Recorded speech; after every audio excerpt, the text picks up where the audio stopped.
আমাদের গল্পটা শুরু হয়েছিল ঠিক একটা বিকেলের মতো, একটা ধোঁয়াটে আলো ছায়ায় ভেজা বিকেল, যেখানে কেউ কিছু বলে না, তবু সবকিছু শুরু হয় নীরবে। প্রথমে বন্ধুত্বও নয়, কিছু সাধারণ বন্ধু, কিছু অবান্তর আলাপ, আর মাঝখানে আমরা যেন একে অপরকে এড়িয়ে চলেও অজান্তে খুঁজে নিচ্ছিলাম। প্রথম সেমিস্টারে প্রায় কথাই হতো না। অতুল ভাবত এই মেয়েটা বড় গম্ভীর, ক্লাস বাঙ্কই করতে দেয় না। তারপর একদিন অন্বেষা ফোন করলো অ্যাসাইনমেন্ট জানতে। অতুল তখন ক্লাস রিপ্রেজেন্টেটিভ। সেই ছোট্ট কথাতেই খুলে গেল চেনা হওয়ার দরজা। টেকফেস্টের দিনটা আজও অতুলের মনে আছে। গোলাপি শার্ট, বাদামি প্যান্ট, হাতে ক্যামেরা, আর মানুষের মুখে হাসি ধরছিল অন্বেষা। সেদিন মনে হয়েছিল এই মেয়েটা আলাদা।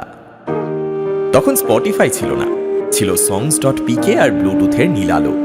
সেই আলোয় ভেসে যেত এক একটা গান, যেন প্রতিটা ফাইলে লুকিয়ে থাকতো একটু যত্ন, একটু সাহস, একটু না বলা কথা। একটা গান পাঠানো মানেই এইটা শুনো, মনে রেখো। গানই হয়ে উঠেছিল আমাদের ভাষা। লাইব্রেরিতে পড়া, নোটস শেয়ার, ক্লাসে হাই তোলা, আর কলেজের সামনে মাসির দোকানে মাটির ভাঁড়ে চা। সেই চায়ের ধোঁয়ায় মিশে যেত সন্ধ্যের হাওয়া। লাগে না লাগে না আজ জিয়া তুই ছাড়া, ডাকিতা জাগে না চায়ের হৃদয় তোর সাড়া। লাগে না লাগে না আজ জিয়া তুই ছাড়া, ডাকিতা জাগে না চায়ের হৃদয় তোর সাড়া। রং মেশায় দিন রাতে এ দু চোখের দরিয়াতে, কে আর তুই ছাড়া।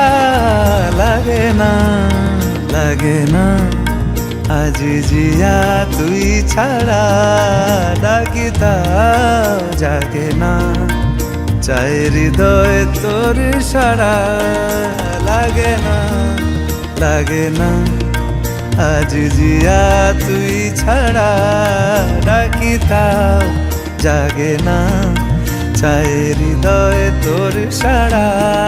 ডাকিতা জাগে না চায়ের হৃদয় তোর সাড়া।